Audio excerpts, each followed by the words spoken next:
आता एस.टी फुकट, लाडक्या बहिणी योजनेपासून महिलांना महिन्याला आता 3,000 रुपये देणार. राहुल गांधीकडून 5 मुख्य घोषणा. काँग्रेसच्या राहुल गांधींनी 5 मोठ्या घोषणा केल्या आहेत निवडणुकीपूर्वी. तर कोणत्या घोषणा केलेल्या आहेत हे आपण या व्हिडिओच्या माध्यमातून जाणून घेऊयात. तर स्वागत आहे तुमचं आमच्या यूट्यूब चॅनलवरती. या चॅनलवर आपण सर्व सरकारी योजना आणि सर्व इतर योजनांचा आढावा घेण्याचा प्रयत्न करत असतो. तर आपण चॅनलवरती नवीन असाल तर आमचा यूट्यूब चॅनल सबस्क्राईब करा.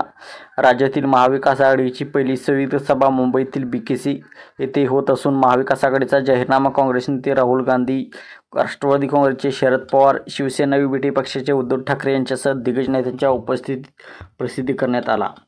महाविकास आघाडीच्या जाहीरनाम्यातून मोठ्या घोषणा करण्यात आल्या असून महिलांना मोफत बस सेवा देण्यात येणार आहे.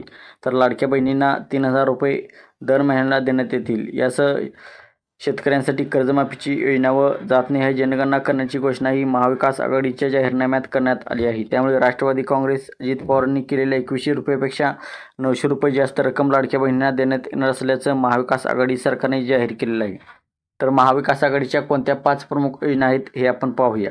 तर पहिली योजना आहे महालक्ष्मी योजनेअंतर्गत दर महिन्याला 3,000 रुपये तसेच मुलींना व महिलांना मोफत बस प्रवास देण्यात येणार आहे. तर लाडकी बहीण योजना आता 1,500 रुपये भेटतात, त्याचे 3,000 रुपये करून महिलांना व मुलींना बस सेवा मोफत करणार, ही आहे पहिली योजना. तर दुसरी योजना शेतकऱ्यांना 3 लाखापर्यंत कर्ज माफ होईल. तसेच नियमित कर्जफेडीसाठी 50,000 रुपयांचे प्रोत्साहन देणार आहे. तर शेतकऱ्यांना 3 लाखापर्यंतचे कर्ज माफ करणार आहोत.